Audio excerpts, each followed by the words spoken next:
हाय दोस्तों, स्वागत है हमारे यूट्यूब चैनल जीनियस यूट्यूबर में। आज हम कुछ जीएस के महत्वपूर्ण क्वेश्चन को याद करेंगे जो रेलवे ग्रुप डी और एनटीपीसी के लिए बहुत ही महत्वपूर्ण है। क्वेश्चन नंबर पहला, किसी वस्तु का त्वरण किस राशि में प्रति इकाई समय में परिवर्तन को दर्शाता है? इसका राइट आंसर होगा ए, वेग में।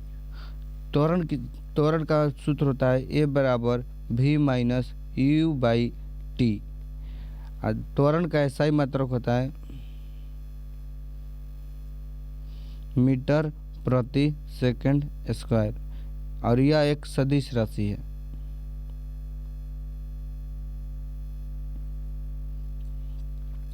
क्वेश्चन नंबर 2, ओम के नियम के अनुसार एक स्थिरांक क्या है? ओम के नियम के अनुसार एक स्थिरांक क्या है? इसका राइट आंसर होगा ए, v by I. Question number 3, घरों, उद्योगों आदि में विद्युत ऊर्जा के उपयोग को किस रूप में व्यक्त करते हैं? घरों, उद्योगों आदि में विद्युत ऊर्जा के उपयोग को किस रूप में व्यक्त करते हैं? इसका राइट आंसर होगा किलोवाट घंटा। किलोवाट घंटा। 1 किलोवाट घंटा बराबर होता है 1 किलोवाट घंटा बराबर होता है 3.6 गुने 10 के पावर 6 जूल। क्वेश्चन नंबर 4, एक तत्व का वह भाग जो स्वतंत्र अवस्था में रह सकता है तथा उस तत्व के सभी गुणों को दर्शाता है, उसे क्या कहते हैं? उसे अणु कहते हैं। क्वेश्चन नंबर 5, मोनोस्टोर्स जंतु किसे कहते हैं? मोनोस्टोर्स जंतु किसे कहते हैं? इसका राइट आंसर होगा एक वर्ष में एक बार प्रजनन करे उसे मोनोस्टोर्स जंतु कहते हैं, जो वर्ष में एक बार प्रजनन करे। क्वेश्चन नंबर 6,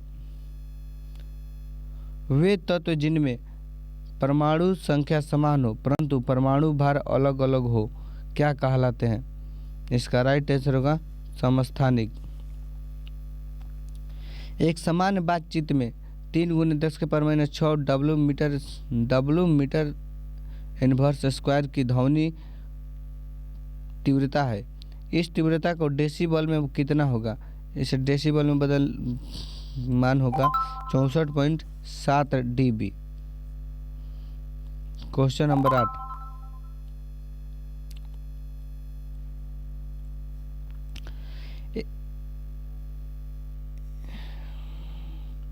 एक 4 बिलियन जिसके pH मान A13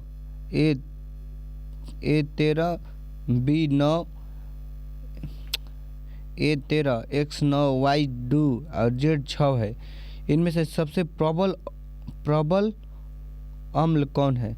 इसमें से सबसे प्रबल अम्ल कौन है?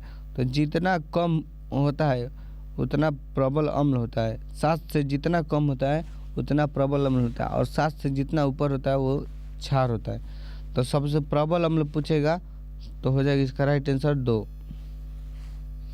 और उदासीन पर 7 होता है। क्वेश्चन नंबर 9, निम्न में कौन सी प्रक्रिया प्रजातियों की संख्या को बनाए रखने की विलुप्तता को रोकने के लिए आवश्यक है?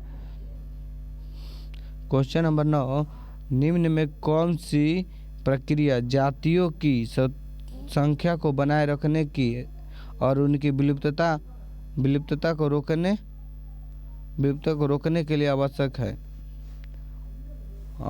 है? इसका राइट आंसर होगा प्रजनन।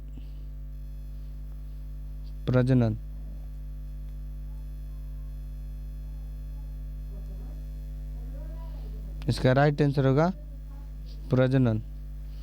क्वेश्चन नंबर 10, वर्त सारणी में क्षैतिज पंक्ति को क्या कहा जाता है?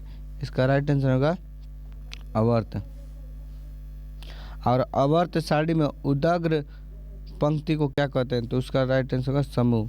तो जो ऐसे रहता है उसे अवर्त कहते हैं, जो ऐसे रहता है उसे स्तंभ कहते हैं।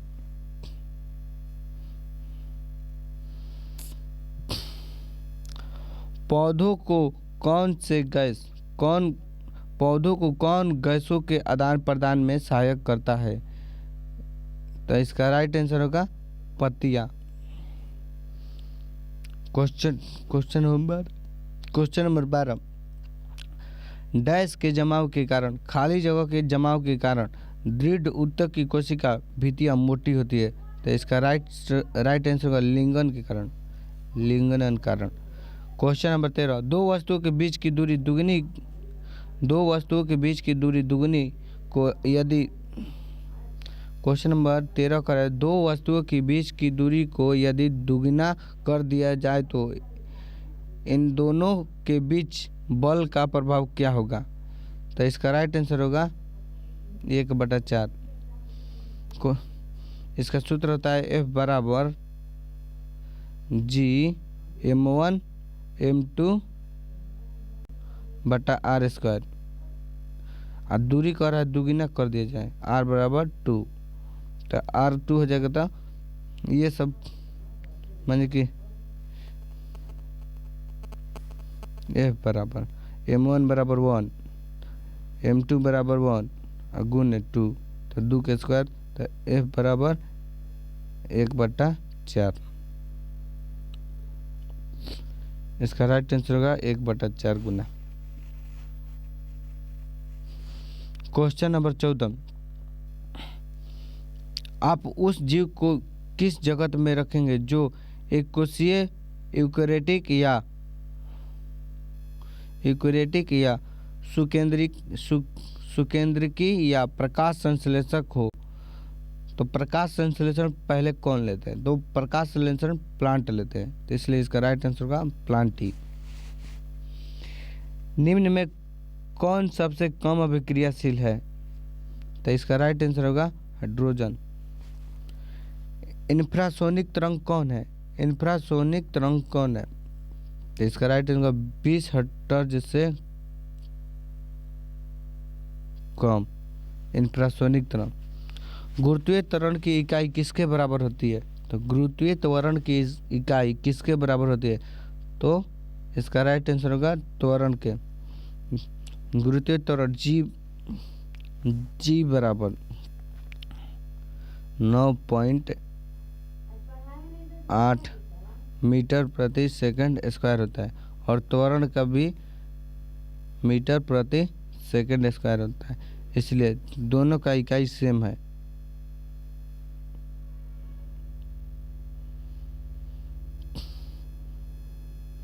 क्वेश्चन नंबर 18, एक तत्व का इलेक्ट्रॉनिक विन्यास 283 है, तो यह कौन सा तत्व है? इसका राइट आंसर होगा एल्युमिनियम। एल्युमिनियम 13 पे है।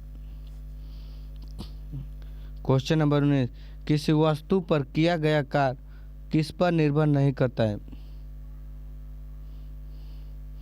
किसी वस्तु पर किया गया कार्य किस पर निर्भर नहीं करता है? इसका राइट आंसर होगा आरंभिक वेग। कार्य बराबर क्या होता है? बल गुने विस्थापन इंटू कोस थीटा। तो बल भी है, विस्थापन भी है और कोण भी है, इसलिए आरंभिक वेग नहीं है, किस पर निर्भर नहीं करता है।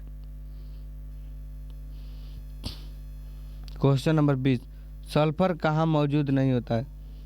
तो सल्फर नमक में मौजूद नहीं होता है, नमक में आयोडीन मौजूद होता है।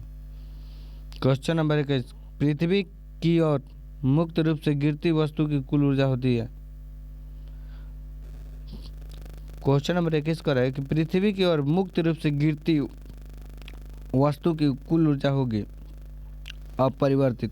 जब कोई वस्तु को निर्वात में फेंकी जाए तो उसकी चाल में परिवर्तन होगी? नहीं होगी, इसलिए अपरिवर्तित। यदि कोई कार 500 न्यूटन की नियत बल के साथ 15 किलोमीटर की दूरी तय करती है तो कार की गणना करें। जो 15 किलोमीटर है उसको मीटर में रखेंगे, तो 15 मीटर कितना हो जाएगा? 15,000 मीटर।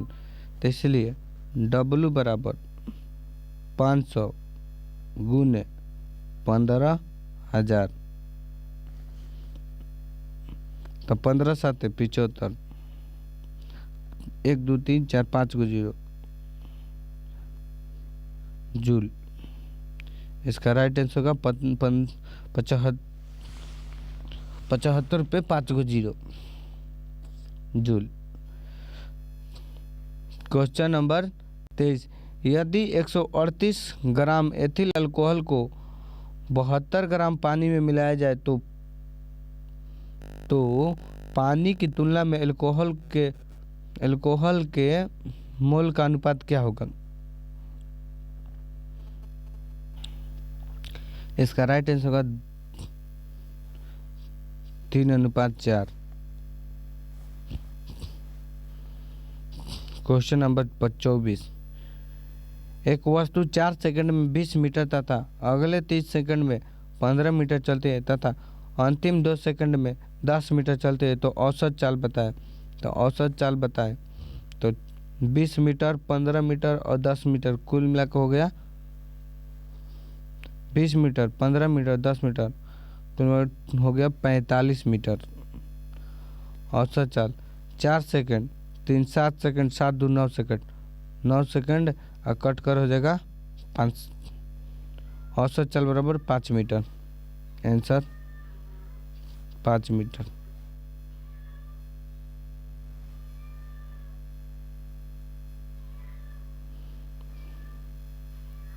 पाँच मीटर राइट आंसर।